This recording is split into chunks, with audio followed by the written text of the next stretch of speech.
Nikola Tesla est un homme célèbre. Il est connu pour ses idées et ses inventions. Beaucoup de gens disent « Tesla a changé le monde ». Pourtant, il a commencé comme un enfant normal dans un petit village. Il est né en 1856. Son village est en Croatie, dans une maison simple. La nuit de sa naissance, il y a eu un orage. Le tonnerre a fait du bruit, la pluie a frappé le toit. Sa mère a dit, cet enfant sera spécial. Petit, Nikola regarde souvent la nature. Il aime écouter le vent dans les arbres. Il aime voir la lumière du soleil sur la rivière. Il pense, la nature a de l'énergie.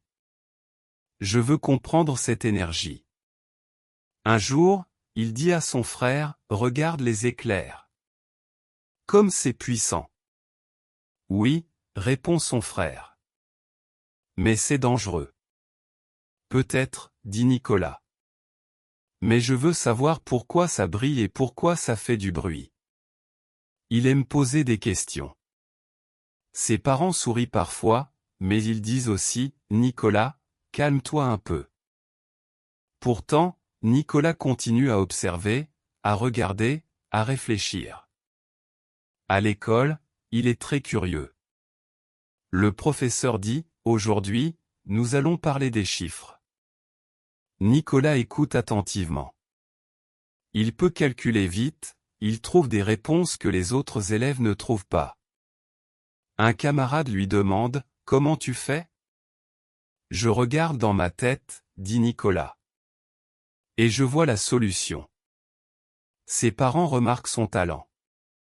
Sa mère dit souvent, Nikola, tu dois apprendre encore plus.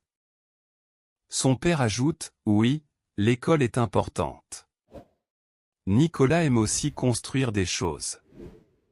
Avec du bois et du métal, il fabrique des petits objets. Il prend une roue, il met une ficelle, il essaie de la faire tourner. Un voisin le voit et dit, qu'est-ce que tu fais, petit? Je fais une expérience, répond Nikola. Il ne joue pas toujours comme les autres enfants. Il préfère imaginer des machines. Il se dit, peut-être que je peux utiliser l'eau, le vent, ou la lumière pour faire quelque chose. Un jour, il va au marché avec sa mère. L'air sent le pain chaud et les fruits frais. Nikola regarde un moulin à vent. Les ailes tournent doucement. Il dit, maman, regarde. Le vent fait bouger la machine. Oui, dit sa mère. C'est pratique. Je pense que je peux inventer des machines comme ça, mais encore plus puissantes. Petit à petit, il développe une idée, l'énergie peut venir de beaucoup de sources. Il observe, il pense, il répète toujours, je veux comprendre. À l'adolescence, Nikola continue à travailler. Il lit des livres tard dans la nuit. La lampe éclaire sa chambre, l'odeur de l'huile est forte. Ses yeux brillent. Il note des idées sur du papier. Son père vient dans la chambre et dit, Nikola, dors un peu. Non papa, dit Nikola. Je veux finir ce livre. Tu dois te reposer. Peut-être, mais je dois apprendre. Nikola se dit souvent, je dois aller plus loin. Il sait qu'il ne veut pas rester seulement dans son village. Il veut voir de grandes villes, rencontrer des savants, et inventer des machines. La curiosité, la passion et les rêves guident ses premiers pas. L'enfant qui regarde le vent et la rivière devient déjà un jeune homme qui pense à l'avenir. Nikola Tesla devient jeune adulte. Il quitte son village et part pour étudier. D'abord, il va dans une école plus grande, avec beaucoup de livres et beaucoup d'élèves. Il marche dans les couloirs clairs, il sent l'odeur de la craie et du papier. Il pense, ici, je peux apprendre encore plus. Ses professeurs remarquent vite son talent. L'un d'eux dit, Nikola, tu comprends très vite. Tu dois continuer. Nicolas sourit et répond, merci, monsieur. Je veux aller plus loin. À cette époque, il aime surtout les sciences et les mathématiques. Il regarde encore la nature, mais maintenant il veut aussi comprendre les machines. Quand il voit une roue tourner, il se demande, comment faire mieux? Comment utiliser l'énergie différemment? Un jour, un camarade lui dit, Nicolas, viens jouer dehors. Non, dit Nicolas. Je veux finir ce problème. Tu travailles toujours. Oui, mais je pense que c'est important. Plus tard, Nicolas part pour une université technique. Les bâtiments sont grands, les salles pleines d'étudiants. Le bruit des discussions remplit l'air. Il s'assoit toujours au premier rang. Il regarde le professeur, il note chaque mot, et il dit souvent à ses camarades, « Je veux comprendre, pas seulement apprendre. » Cependant, tout n'est pas facile. Les études coûtent cher. Parfois, Nicolas n'a pas assez d'argent. Il mange peu, il se fatigue. Un ami lui demande, « Ça va? Tu as l'air fatigué. » Oui, dit Nicolas. Mais je dois continuer. Il se répète souvent, « Je dois trouver une solution. » Il lit beaucoup, même la nuit. Ses yeux sont rouges, ses mains sentent l'encre. Mais il est content. Il se dit, je comprends de plus en plus. Un jour, il entend un professeur parler d'électricité. Le professeur montre une lampe qui brille grâce à un courant. Nicolas regarde et dit, c'est incroyable. Mais peut-être que je peux faire mieux. Qu'est-ce que tu veux dire? Demande le professeur. Je pense qu'on peut utiliser le courant alternatif, pas seulement le courant continu. Le professeur secoue la tête, ce n'est pas possible. Mais Nicolas pense encore et encore à cette idée. Il note des schémas, il fait des calculs. Il répète souvent, je regarde encore, je pense encore. Plus tard, il travaille dans une compagnie électrique. Les machines sont bruyantes, les étincelles bleues apparaissent parfois. L'odeur de métal et d'huile remplit la salle. Nicolas aime cet endroit, mais il dit, je veux créer mes propres inventions. Un collègue lui demande, pourquoi tu n'es pas satisfait? Parce que je pense qu'on peut changer le monde avec une autre énergie. Ses premiers pas comme ingénieur sont difficiles. Les patrons ne comprennent pas toujours ses idées. Ils disent, c'est trop compliqué. Pourtant, Nicolas continue. Il essaie de construire un moteur avec le courant alternatif. Il échoue plusieurs fois. Les pièces tombent, la machine ne bouge pas. Mais il recommence.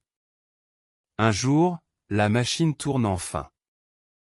Elle fait un bruit régulier, doux, comme une respiration. Nicolas sourit et dit, oui, c'est possible. Pourtant, il comprend qu'en Europe, il est difficile de développer ses inventions. Alors il se dit, peut-être que je dois aller ailleurs. Peut-être que je dois aller en Amérique. Cette idée devient forte dans son esprit. Il regarde les bateaux dans le port, il entend les mouettes, il sent l'odeur de la mer. Il pense, l'autre côté de l'océan, c'est une nouvelle chance. Nikola Tesla décide de partir en Amérique. Il prend un bateau. Le voyage est long. Le bruit des vagues frappe la coque, le vent est fort, l'air sent le sel. Nicolas regarde la mer et pense, c'est simple, je laisse mon passé et je vais vers l'avenir. À bord, il parle avec un passager. Pourquoi vas-tu en Amérique? Demande l'homme. Je veux inventer, dit Nicolas. Inventer quoi? Des machines, des moteurs, de l'électricité pour tous. L'homme sourit, bonne chance, monsieur. Après des jours, le bateau arrive à New York. La ville est grande, bruyante, pleine de monde. Nicolas regarde les bâtiments hauts, les rues animées. Il sent l'odeur de fumée et de nourriture dans les marchés. Il se dit, ici, tout est possible. Mais la vie n'est pas facile. Nicolas n'a presque rien. Parfois, il dort dans un parc. Il marche avec ses habits simples. Un soir, il dit à un ami, « J'ai faim, mais je dois continuer. » Son ami lui donne un peu de pain. « Merci, » dit Nicolas doucement. Bientôt, il trouve du travail. Il travaille dans une compagnie électrique. Là, il rencontre Thomas Edison. Edison est déjà célèbre. Il fabrique des lampes et des machines. Un jour, Nicolas va vers lui. « Bonjour monsieur Edison, » dit-il poliment. « Bonjour, qui es-tu ? » « Je suis Nikola Tesla. J'ai une idée pour améliorer vos machines. » Edison regarde ses papiers, puis dit, « Montre-moi. » Tesla travaille jour et nuit. Ses mains sentent l'huile et le métal. Il ajuste les vis, il regarde les étincelles. Après plusieurs essais, il montre le résultat. « Voilà, monsieur, » dit-il. Edison regarde et dit, « Pas mal. Tu es intelligent. » Pourtant, il y a des problèmes. Edison croit au courant continu. Tesla croit au courant alternatif. Un soir, Tesla dit à Edison, « Je pense que le courant alternatif est meilleur. » Edison répond, « Non, ce n'est pas pratique. » Tesla insiste, « Mais je vois que c'est possible. » Les deux hommes ne sont pas d'accord. Alors Tesla quitte Edison. Il se dit, « Je dois suivre mon chemin, mais il n'a plus d'argent. » Il doit travailler dans la rue, creuser des trous, porter des pierres. La sueur coule sur son front, ses mains deviennent rouges et douloureuses. Pourtant, il répète, « Je dois continuer. » Un jour, il rencontre deux investisseurs. Il l'écoute parler. « Qu'est-ce que tu proposes ? » demande un des hommes. « Je propose une nouvelle énergie, le courant alternatif. » L'autre dit, « Est-ce que ça marche ? » Tesla répond, « Oui, je peux le montrer. » Il lui donne une chance. Tesla construit un laboratoire. L'air sent le métal chaud, les machines brillent, les câbles vibrent. Il montre son moteur à courant alternatif. Les roues tournent vite et sans bruit. Les hommes applaudissent, c'est incroyable. Peu à peu, Tesla devient connu. Mais la concurrence est dure. Edison commence une guerre des courants. Il dit partout, le courant alternatif est dangereux. Tesla répond calmement, le courant alternatif peut apporter la lumière à tout le monde. Dans la rue, des journalistes lui posent des questions. Monsieur Tesla, pourquoi insistez-vous ? Parce que je pense que c'est l'avenir, dit-il. Et si les gens ont peur ? Je dois montrer que ce n'est pas dangereux. Tesla sait qu'il doit convaincre le public. Il prépare des démonstrations. Les lampes brillent, les étincelles dansent, et pourtant il reste vivant et calme. Les spectateurs regardent avec des yeux grands ouverts. Un homme dit, peut-être que c'est vrai, peut-être que Tesla a raison. Tesla gagne de plus en plus de confiance. Ces démonstrations impressionnent le public. Dans une grande salle de New York, les gens s'installent. L'air est chaud, les voix remplissent l'espace. Tesla arrive, il sourit, il dit, « Mesdames et messieurs, je vais vous montrer l'électricité de demain. » Il allume des lampes sans fil, seulement avec le courant dans l'air. Les spectateurs applaudissent. Une femme dit, « C'est magique. » Tesla répond, « Non, ce n'est pas de la magie, c'est la science. Peu après, il rencontre un grand homme d'affaires, George Westinghouse. Ensemble, ils décident d'utiliser le courant alternatif pour toute une ville. Monsieur Tesla, dit Westinghouse, nous allons travailler ensemble. Merci, dit Tesla. C'est mon rêve depuis longtemps. Il commence à installer des câbles, des machines, des transformateurs. Les ouvriers transpirent, le bruit des marteaux résonne, les étincelles volent. Tesla regarde et pense, enfin, je vois mon idée devenir réalité. Mais la guerre avec Edison continue. Edison organise des expériences pour dire que le courant alternatif est dangereux. Il montre des animaux électrocutés. Le public a peur. Un journaliste demande à Tesla, « Que répondez-vous à Edison ?» Je dis que la peur ne doit pas gagner. Le courant alternatif est sûr. Tesla reste calme, mais il est inquiet. Pourtant, il répète souvent, « Je crois en mon idée. Je crois que c'est possible. » Le moment décisif arrive, l'exposition universelle de Chicago en 1893. Tesla et Westinghouse reçoivent le contrat pour éclairer la foire avec le courant alternatif. La nuit tombe, la foule se rassemble. Les lampes s'allument une par une. Une lumière blanche, claire, brille partout. Le silence dure quelques secondes, puis tout le monde crie et applaudit. Un enfant dit à sa mère, « Regarde maman, c'est comme le soleil. » La mère répond, « Oui, c'est grâce à Monsieur Tesla. » Ce succès change tout.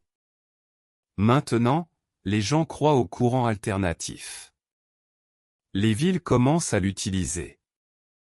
Tesla se dit, « Enfin, j'ai gagné une bataille. » Plus tard, Tesla travaille sur un autre projet immense, les chutes du Niagara. Il veut transformer la force de l'eau en électricité. Les ouvriers installent des turbines géantes. L'air est humide, le bruit de l'eau est puissant. Tesla visite le chantier, il regarde la cascade et dit, « L'énergie de la nature pour l'homme, voilà mon rêve. » Quand la centrale fonctionne enfin, les maisons et les usines autour brillent de lumière. Un vieil homme dit, « Je n'ai jamais vu ça de ma vie. » Tesla sourit doucement. Pourtant, malgré ses succès, Tesla commence à avoir des difficultés financières. Il dépense beaucoup pour ses recherches. Il dit à un ami, « L'argent n'est pas important. Ce qui compte, c'est le progrès. » L'ami répond, « Mais tu dois aussi penser à toi. » Tesla secoue la tête, « Je pense toujours aux autres d'abord. » Dans son laboratoire, il continue à inventer. Il construit des bobines qui font jaillir de grandes étincelles bleues. Le bruit est fort, l'odeur d'ozone remplit la salle. Les visiteurs regardent, fascinés. Un étudiant demande, « Monsieur Tesla, n'avez-vous pas peur ?» « Non, dit Tesla. J'aime la lumière, j'aime l'énergie. » Tesla rêve aussi de transmettre l'électricité sans fil, pour que tout le monde puisse en profiter gratuitement. Il dessine des tours, il fait des expériences. Mais les investisseurs hésitent. Ils disent, c'est trop cher. Tesla répond, ce n'est pas cher, c'est l'avenir. Mais les temps changent. L'argent devient rare, et les projets s'arrêtent. Pourtant, il reste dans l'esprit du public comme un génie. Les journaux écrivent, Tesla, l'homme de la foudre. Les enfants regardent ses démonstrations et disent, je veux devenir comme lui. Avec le temps, Nikola Tesla devient de plus en plus seul. Ses cheveux deviennent blancs, son visage est fatigué. Mais ses yeux brillent toujours quand il parle d'électricité et de l'avenir. Dans un café de New York, il s'assoit près d'une fenêtre. Il boit un café noir, il regarde la rue et il pense, j'ai donné toute ma vie à la science. Un jeune homme le reconnaît et s'approche. Bonjour monsieur Tesla, dit-il timidement. Bonjour, répond Tesla avec un sourire doux. J'ai lu vos travaux. Je veux aussi devenir inventeur. Tesla lui prend la main et dit, continue. Ne laisse jamais tes idées mourir. Même s'il n'a pas beaucoup d'argent, il garde son honneur. Chaque jour, il nourrit les pigeons dans un parc. Il dit aux gens, ces oiseaux sont mes amis. Ils me donnent de la paix. Les passants le regardent avec respect, certains avec curiosité. Parfois, les journalistes viennent encore lui poser des questions. Monsieur Tesla, que pensez-vous de votre vie? J'ai fait des erreurs, dit-il calmement. Mais j'ai aussi apporté la lumière à des millions de personnes. Et de l'avenir? Tesla regarde le ciel et répond, l'avenir appartient à ceux qui croient dans la beauté de leurs rêves. Même s'il vit modestement, ses inventions continuent de changer le monde. Les villes utilisent l'électricité, les usines fonctionnent grâce à ses moteurs, et ses idées inspirent d'autres scientifiques. Un soir, un de ses anciens amis dit, Tesla n'a pas toujours eu de la chance. Mais sans lui, notre vie serait beaucoup plus sombre. Les années passent, et Nikola Tesla meurt à New York en 1943. La nouvelle se répand. Beaucoup de journaux écrivent des articles. Un journaliste note, c'était un génie oublié, mais son héritage est immense. Aujourd'hui, son nom est encore vivant. Des écoles, des rues, des voitures électriques portent son nom. Les étudiants apprennent son histoire et disent, Tesla a changé le monde. Son rêve d'énergie gratuite n'a pas été réalisé, mais ses idées continuent d'inspirer. Les scientifiques modernes utilisent encore ses découvertes. Et chaque fois qu'une lampe s'allume, qu'un moteur tourne, un peu de l'esprit de Tesla brille. Dans une classe en Europe, un professeur dit à ses élèves, regardez bien, tout ce que vous voyez autour de vous existe aussi grâce à Nikola Tesla. Un élève demande, même nos téléphones? Le professeur sourit, oui, même vos téléphones. Alors l'histoire de Tesla reste un exemple. Un exemple de courage, de persévérance et de rêve. Il a connu la pauvreté et la gloire, la solitude et l'admiration. Mais jusqu'au bout, il a continué à croire en la science et en l'avenir. Peut-être que ces mots résonnent encore, je pense que l'énergie est partout. Je pense que l'humanité doit apprendre à l'utiliser. Ces phrases simples restent comme un message pour nous. En fait, Tesla n'est pas seulement un inventeur. Il est un symbole. Un symbole de curiosité, de passion, et de confiance dans le futur.